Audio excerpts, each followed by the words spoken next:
The vision received was that of blood cells traveling throughout the body, supplying the much-needed oxygen and other nutrients to the differing members of the body to fulfill their purpose. Once the blood cells are spent, they must return back to the heart to be refilled before being sent out again and fulfill their purpose. Well, good evening, brothers and sisters. It's good of you to join us tonight as we continue our study on the principles of the doctrine of Christ. And our next section is the fourth principle. Anybody know what that is? Laying on of hands. The laying on of hands. Absolutely. And so the laying on of hands is a phrase or a term that we see from the Old Covenant to the New Covenant. It has always meant the imparting of something. And so what is imparted is sometimes viewed negatively, and sometimes it's viewed positively. It depends upon the context or in the light of the Scripture. Only the context it can indicate to us to determine whether it's a negative aspect of the laying on of hands or a positive aspect of imparting. So in this study, what we're going to do is we're going to hop from negative impartations to positive impartations, from the Old Covenant to the New Covenant. And we're just going to recognize and acknowledge the scriptural validity of the laying on of hands today, as well as we want to, in the end, understand what is the spiritual significance of the laying on of hands in our Father's eyes.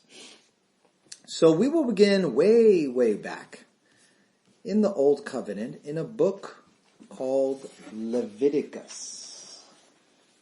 Leviticus. And we're going to start in chapter 4.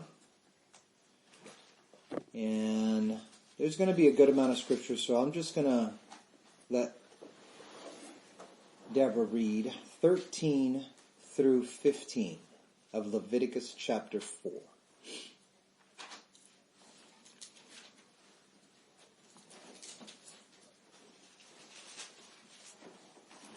And if everybody would turn there, I do want you to read it as well as hear it. I'm reading all of it? Leviticus chapter 4, verse 13 through 15.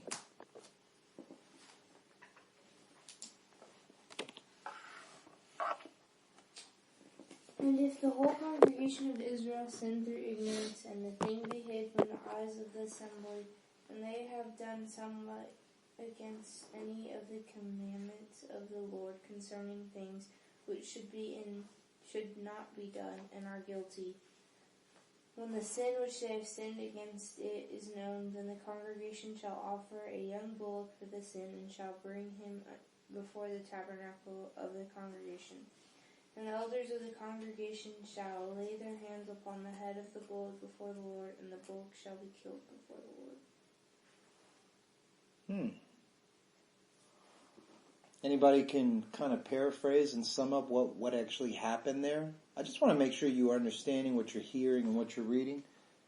Anybody give us a short summary? What just happened there? Well, that was the negative?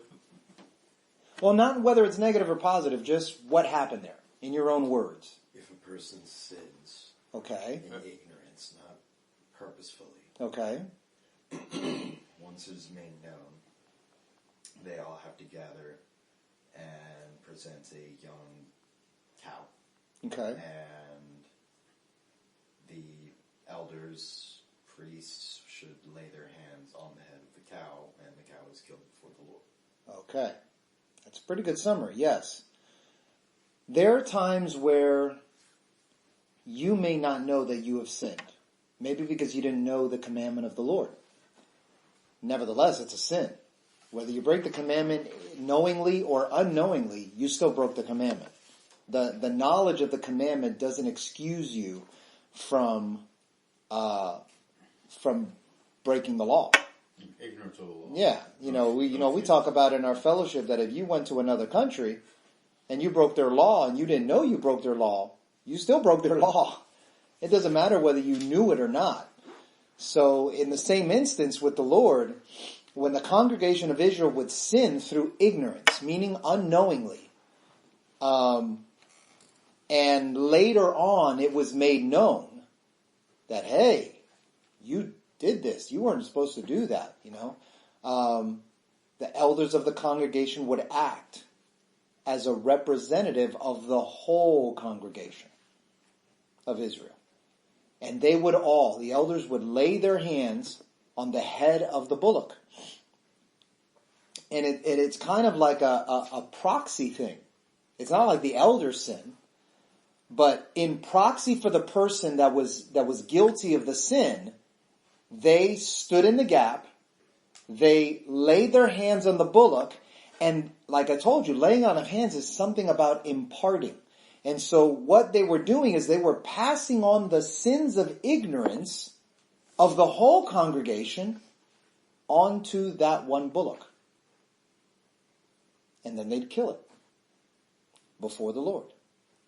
You see, no matter whether you knew it or not, the law requires a death penalty for sinning against God. It's one of the reasons why the men and women in the Old Covenant did not die immediately.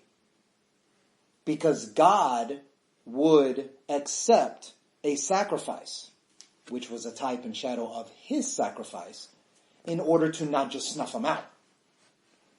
Remember when we talked about in the Garden of Eden, when Adam and Eve sinned, they were naked.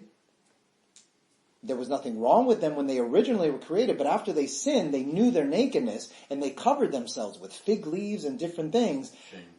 Yet, when the Lord showed up and inquired, one of the things he did after he pronounced curses upon, the serpent and the difficulties that a woman would have and then the difficulties that a man would have, he then slaughtered an animal and used the animal's skin to give them clothing. And so there was the first kind of representation of the Lord dealing with sin. Because as soon as they sin, what did God say? You shall what? Surely die. Now that word came to pass nevertheless, but maybe he thought he was going to immediately die. Well, he didn't immediately die because the Lord sacrificed an animal. So that the animal would pay the death penalty. So this is what they're doing. This is the law. This is how he dealt with sins in the law. So now if you were the bullock, this whole course of events is negative. Because you're dying and you didn't do anything wrong. Okay? But when we look at it in man's perspective, and we're above the beast, we're above the animals, we're above all of his creation. It's a good thing. Because we're not paying the penalty for the sins that we committed. It was the way that God would pass on the sins of the people onto an animal for the animal to pay the price for the sin. And in the light of the people, that was a positive way for God to deal with sin in the congregation. And so the only problem is you had to keep offering these sacrifices for sin. That's why year after year they had their yearly feast. And in their yearly feast of Passover, unleavened bread, tabernacles, trumpets, atonement, Pentecost, they had to bring sacrifices. Why? Because they were constantly dealing with their sins year after year after year.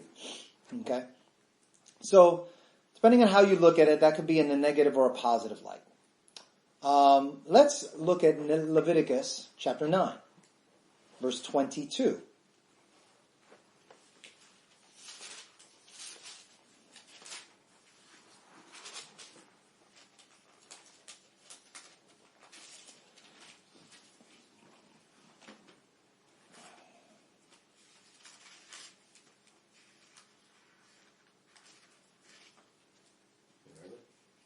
When you're ready, Leviticus 9:22. Yeah, just a couple pages after. And Aaron lifted up his hand toward the people, and blessed them, and came down from the offering of the sin offering, and the burnt offering, and the peace offerings. Now, some of us may have seen something like that happen on TV. Maybe we were a part of a particular fellowship and we saw people lifting up their hands and pointing it, directing it towards someone. That's not so strange. That's biblical, actually. Aaron, the high priest, lifted up his hand toward the people and he blessed them. He didn't actually touch them, but he lifted it towards the people and he blessed them. Without touching them, he pronounced a blessing upon them. So this physical act of stretching his hands toward them was what? Imparting a blessing as he spoke it over them. So this was the unseen act of God blessing his people. And so here we see the impartation of a blessing accompanied with what? The stretching out of the hands. And that's also a type of laying on hands? Yes, because he could have laid his hands on them. He could have touched them, but I mean, it was millions of people. Right, as a group, and that's... Right. Okay. Okay? So we kind of see it in that respect. He could have laid his hands on them, but it just says he lifted up his hands toward the people because there were so many people, he couldn't do it one at a time. So he just lifted it toward all of them. So I think that is in a positive light. It's accompanied with a blessing. Okay? And so let's turn to another excerpt. Leviticus chapter 16. Monica, if you will read Leviticus chapter 16 verses 21 and 22. God bless you, by the way. 16, 21. Chapter 16, verse 21 and 22.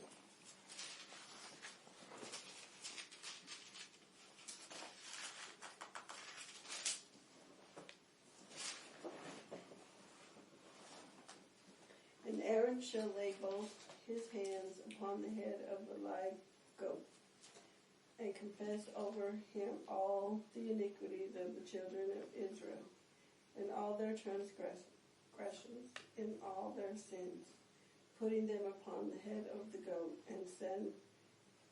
and shall send him away by the hand of a fit man into the wilderness. And the goat shall bear upon him all their iniquities unto a land not inhabited, and he shall let go the goat. in the wilderness. Yeah. All right. So here we see Aaron, the high priest, before he spread his hands over the people and blessed them. So to me, that's a positive thing.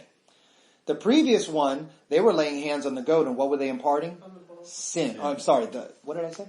Not the goat. The bullock. Right. They were imparting sin. So I thought that I saw that as a negative. I mean, it just depends how you look at it. So here again, we see Aaron lays his hands on a goat this time, confesses over the goat instead of blessing, confesses over the goat the sins of Israel, and then the transgressions are passed on to the head of the goat, and the goat is then taken to the wilderness to wander by himself alone. They just left him there. Yeah. And so that's where we get a particular word that we've used in our present day. Anybody know? Exile? No? Not sure? Okay. Hint. Well, it has to do with the word goat. Scapegoat. Yeah. That's the scapegoat. So did the goat do anything wrong? No, but they imparted all of the transgressions, all the iniquities on the goat, and that goat had to pay the penalty, not of death, but he had to go into the wilderness and be left there. He was the scapegoat. And not protected, so... Right, unprotected, all on his own, and that's how the Lord dealt with the sins. So this confession was accompanying the act of laying on of hands, imparting the sins of Israel onto the live goat. The goat would then bear upon himself all the iniquities of Israel and would be sent away into an uninhabited land in the wilderness. And so I think we know, hopefully, by now enough of the scriptures that this is really a foreshadow. This is a type of what is the end result of man when he is left in his own sin come judgment day. He's going to be on when he Well, separates the goat. no, I'm just saying, man, when he is left in his own, he's going to, on judgment day, he's going to pay for his own sins. Just like this goat had to pay for his own sins where? In the wilderness. Not in pleasure, not in comfort, not in peace. Alone, he was taken away from his family. He was taken, think about the goat had, his flock of goats, and probably his mom, his brothers and sisters were all there, and he got taken away. And he had to pay the penalty for the sin and be alone and deserted. So, in the end, in judgment day, man, if he is found in his sin, when the Lord returns, he's going to bear his own sins. And where is he going to be thrown? Into the lake of fire. Just as the goat took upon the sins of himself into an uninhabited land. So that to me is like a negative connotation of the laying on of hands. So let's turn over to the opposite side. Ralph, if you will read Numbers chapter 8, verses 10 through 14.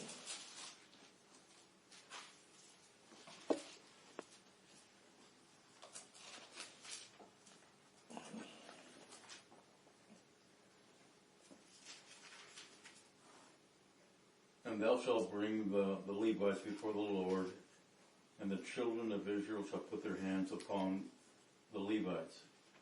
And Aaron shall offer the Levites before the Lord for an offering of the children of Israel, that they may execute the service of the Lord.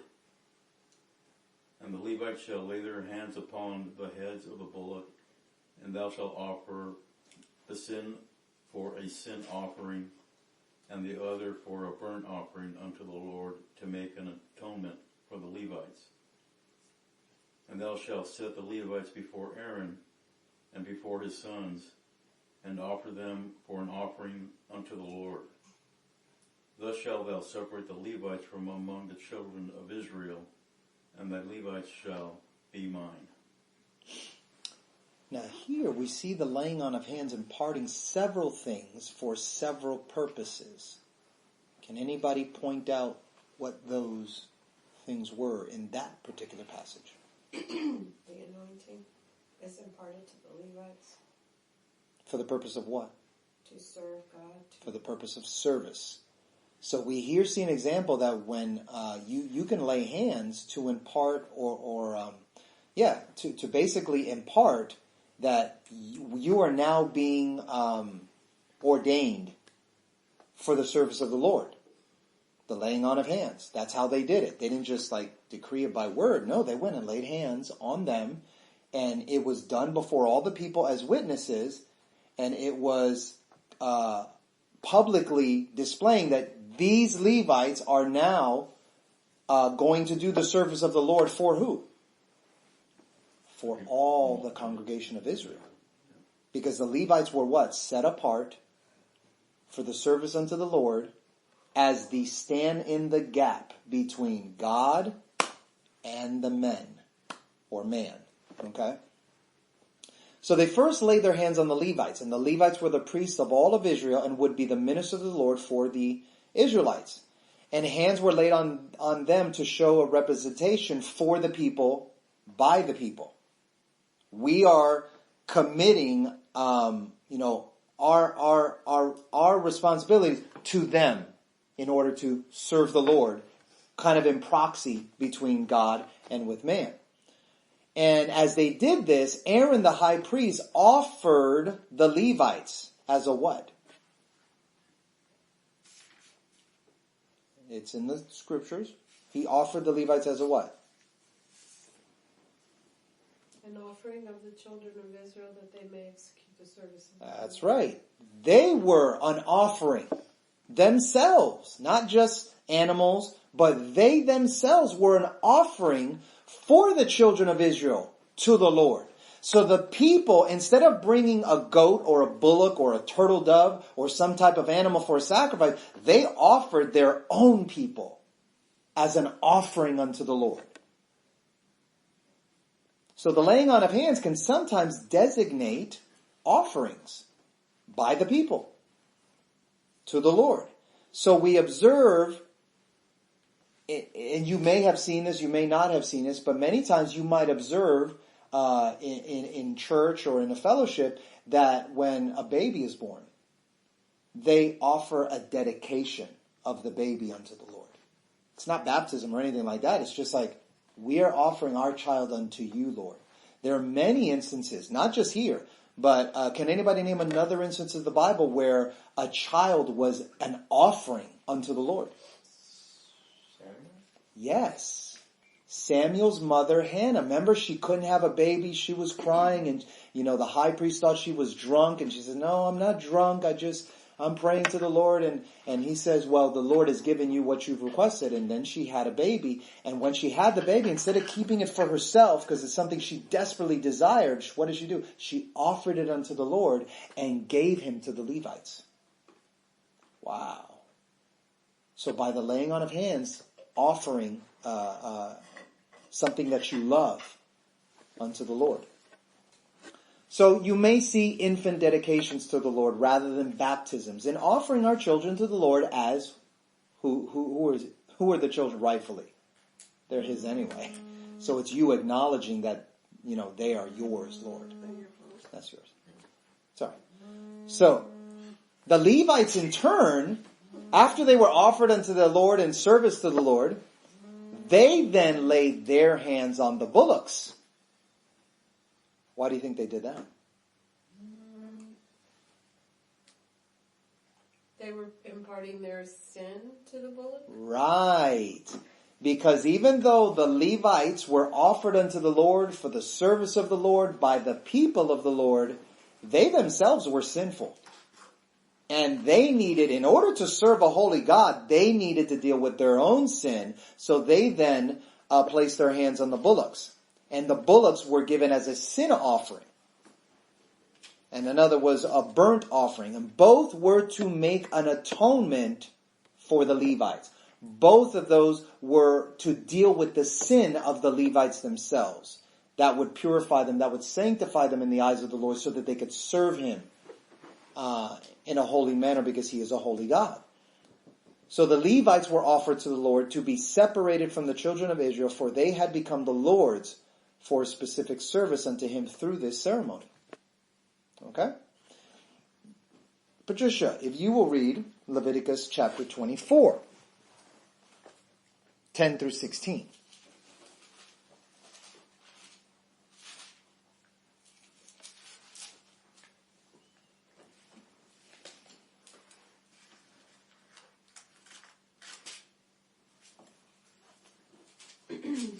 And the son of an Israelitish woman, whose father was an Egyptian, went out among the children of Israel. And this son of the Israelitish woman and a man of Israel strove together in the camp. Hold on one moment. What was your question? No, was it? Leviticus 24, verse 10 through 16. You said Leviticus again? Yes. We're back in Leviticus.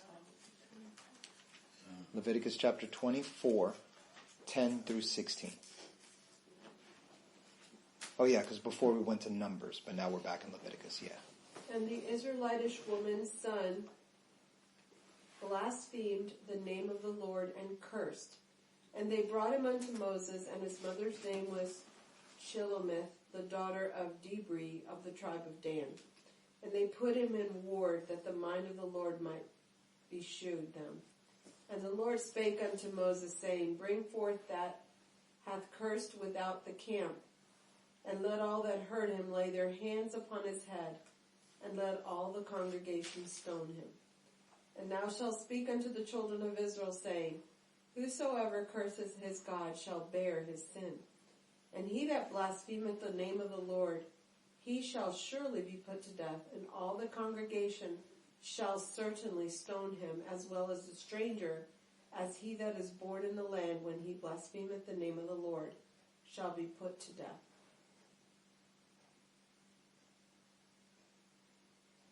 It's one of the reasons why I'm glad I'm not in the Old Covenant. Here we see the Israelites, they got into a fight, and during their fight, As often happens nowadays, someone starts cursing. Wow. We hear that often, and in this particular case, they were cursing and blaspheming the name of the Lord. And the Lord said to Moses that all of them that heard him say what he said, what did he tell them to do? Lay their hands on that man. Because it was what he did, blaspheming the Lord, bad enough. The fact that you all heard it, that's bad. No, that's bad too. You need to get rid of it. You need to get rid of it. Because, what's one of the reasons why, if you have a house of several children, the last thing you want to do is to let one child do something bad. I don't care what it is. Make it up. Think about it. And then not do anything about it. What's going to happen if you let him do it and he doesn't suffer any penalty in front of all of his siblings? What's going to happen? They'll keep doing it, and maybe the siblings will start. The siblings will start doing it. Right. That's the key. That's what the Lord is dealing with. That's why he was so hard in this moment. If he wouldn't have done anything, they would have left thinking, oh, you can blaspheme and curse the Lord and nothing's going to happen. But the fact that he instituted that penalty, you would be shaken in your garment, because they didn't have underwears back then, to say anything to blaspheme or curse the Lord, because you saw what happened to him. He died right in front of us. They stoned him. And that's how serious it is. That's how serious sin is. So the Lord said to Moses that all of them that heard it shall lay their hands on his head, and commanded that all the congregation stone him. Now previously, we read in Leviticus that when hands were laid on a goat's head, what was being passed on to the goat? Sin. The sins. What do you think happened when they laid their hands on him? The sin of even hearing it. That was a sin. Well, not that it was a sin, because sometimes we hear things, it's not our fault that we heard it, but it's defiling. Right. It's corrupting. And so we want to get rid of that from our hearts. Well, that's why the Lord says, guard our hearts. Because if we allow these things to be just consistently said and heard in our lives, that's why we got to watch what we're listening to with our music. Watch what we're listening to on TV. Because if you keep feeding yourself junk, what are you doing? If your heart is soil and you keep seeding in your soil bad seed, what fruit is going to come? Bad fruit. So he had to deal with it, and that's how he did with that. That's how he dealt with that then. The Lord made an example of this man and how much the Lord reveres and demands respect for his own name. And he did it in front of everybody to make a statement. The man who blasphemes his name and curse bears his own sin and pays the death penalty himself. That was one sin that, no, we're not passing that on to a goat. Don't you dare blaspheme my name. Don't you dare curse my name. You are going to pay the penalty for that. He's making a grand statement. So when you have children in your house and you bring, heavy discipline and you do it in front of everybody, you making a statement. I'm not tolerating that. And you guys better learn by this example. Don't do that either. Okay? Let's go to a positive one now. Okay, I'm trying to balance this out. 2 Kings. Moving along, further along in the Old Covenant. 2 Kings now. Chapter 4. 32 through 37. 2 Kings, chapter 4.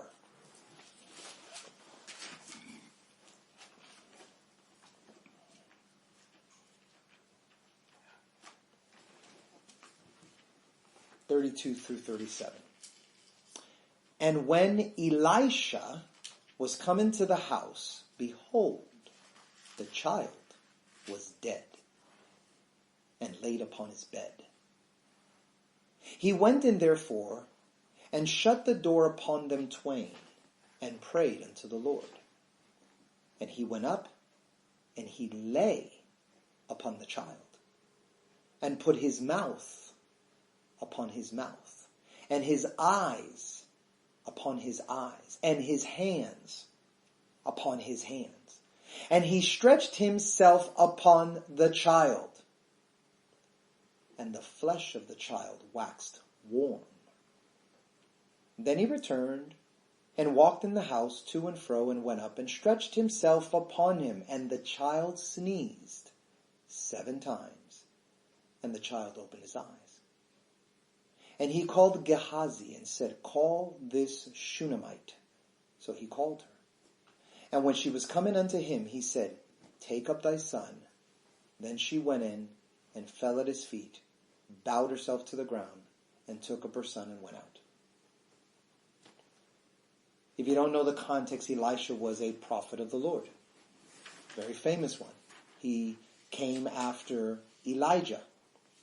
It was Elijah as a prophet doing great things, mighty things for the Lord, and then Elisha followed him. And there was one time where Elisha was in an area where a Shunammite woman lost her son. He died. And Elisha came into the house. Everybody was out. It was just him and the boy that was dead. He closed the door and he began to do some very strange things with a dead body. Now, normally, in the Old Covenant, if you see a dead body, you are not supposed to touch it. Let alone do what this prophet just did. He not only touched him, he put his eyes upon his eyes, he put his mouth upon his mouth. He literally laid himself, body-wise, on top of the child. He was doing something strange, weird. But he was praying to the Lord the whole time. He was wanting the Lord to bring this child back to life, and the flesh of the child began to wax warm. And he went around the house, he walked to and fro, and then he lied down on the child again and stretched himself upon him. And then the child sneezed 7 times, and the child opened his eyes. Now, if we saw that done today, we would probably be calling somebody and saying, "Hey, that guy is doing something weird to that dead body." Which is why Elisha probably closed the door and didn't show him what he's doing, because that's awfully strange. Okay? But nevertheless, it says that Elisha laid upon the child and did all of those things. And the child, being dead and cold, began to warm up. Elisha then walked to and fro downstairs and went back up again and stretched himself upon the child, and the child sneezed 7 times. So the child was brought back to life through prayer, and a whole lot more than the laying on of hands. There was a lot of touch, a lot of bodily contact. And not in a perverted way, so let's not take that wrong. I can't even tell you why he did. I can only assume that since he was a prophet of the Lord, that he was being led of the Lord to do that strange thing. And that's not a strange thing, because if you look at any pictures of any other prophets in the Old Covenant, they all did some very strange things sometimes. One of them walked naked for 3 years. Okay? They did weird things because the Lord was leading them to do it, and usually it was a type and a shadow of something that God was communicating, either about his people or a judgment that he was going to bring about upon a nation or something, and he just had the prophets do strange things. So in that sense, in that context, it's not very strange what he did. But that was a positive thing.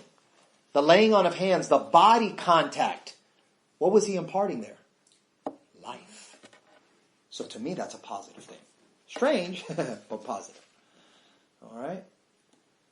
Let's look at another scripture. Deborah?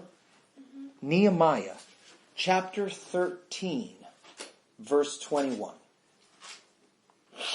And if you wanted to kind of figure out what type of study this is kind of like a word study.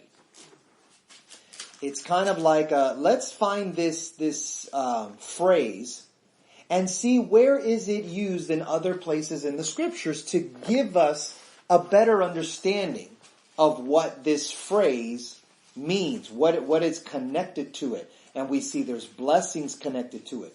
But there seems to be always imparting of something connected to it. So sometimes there's imparting of sin connected to it. And right here we see imparting of life. So we want to use all of these scriptures to have a more complete understanding of the laying on of hands and its ministry. Because as it says in Hebrews, this is one of the principles of the doctrine of Christ. It's one of the foundations. So it's obviously important. So it's good for us to take our time and kind of read through all these scriptures and get a good feeling for what this is all about. So Deborah, go ahead and read Nehemiah 13:21. And I testified against them and said unto them, Why lodge ye about the wall? If ye do so again, I will lay hands on you. From that time forth came they no more on the Sabbath. Now, if you know anything about Nehemiah, he was not a prophet, but he was a servant of the Lord, and he was called to rebuild the wall around Jerusalem, to basically rebuild Jerusalem after they were called back. And he used the term, I'm going to lay my hands on you. And he was threatening them. He was as if I see you on this wall again, I'm going to lay my hands on you. It means I'm going to beat you up. That's what it means. A physical thing. Yeah. Oh yeah. No, I'm not imparting a blessing. I'm gonna lay my hands on you, and we're gonna get physical here. And it says from that time forth, when he threatened them with that, it says they didn't come anymore. They didn't come anymore on the Sabbath to just lodge on the wall. So it's kind of like, I guess if you had to translate it today, I'm gonna beat you up if you come back here again. Would you get off my wall? Okay. So I'm sure he said it in a manner that was probably more intimidating than that, but it's one of those you had to have been there type of things. But the meaning in the context is, oh, okay, they didn't come back anymore. So he was threatening them. He didn't want them to be on the wall. So here laying hands was meant to bring harm to someone else. Okay? And let's look at another one in Esther. John, in Esther chapter 3, verse 5 and 6.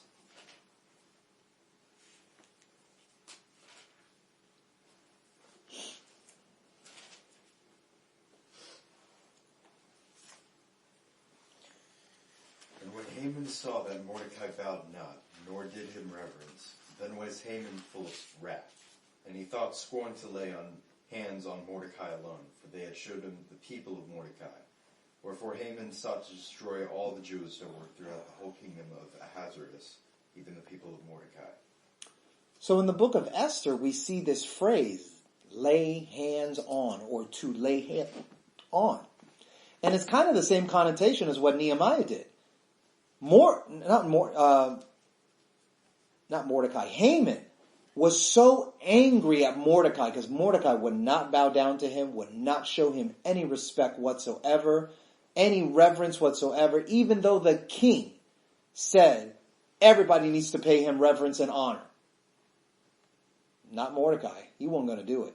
And that infuriated Haman, where he wanted to kind of lay his hands on him and choke him. It was a threatening thing, again. It was a threatening man. So it's used in the same meaning as in Nehemiah, and it was used to inflict harm on another person. So with that, I'm going to pause, and I'm going to kind of end it there because we've got another more portions to go through. But I think that's kind of focusing on the Old Covenant usage of the term laying on of hands or lay hands on. Okay? So I just wanted to give you that idea so you have an understanding where this is coming from, because next time we get together, we're going to look at the New Covenant scriptures and how they use the laying on of hands and see if we see any connections and similarities to what we have thus far shown in the Old Covenant. Thus is the ministry of our Father's heart through us. Our utmost desire is to be in the Father's heart, to know the Father's heart, and express the Father's heart to you. If you appreciate listening to this podcast and were blessed, pass it along to a friend, an enemy, a coworker, a stranger, by text, email, or word of mouth in the hopes that they might be positively impacted as you were. If you are interested in supporting our efforts, we would ask you to consider the following. 1. Pray for us. 2. Leave a positive rating or review with whomever you listen to our podcast with. And 3. If you so desire to contribute monetarily, you can do so at paypal.me/jbenjesus. That's paypal.me/JBENJESUS. God bless.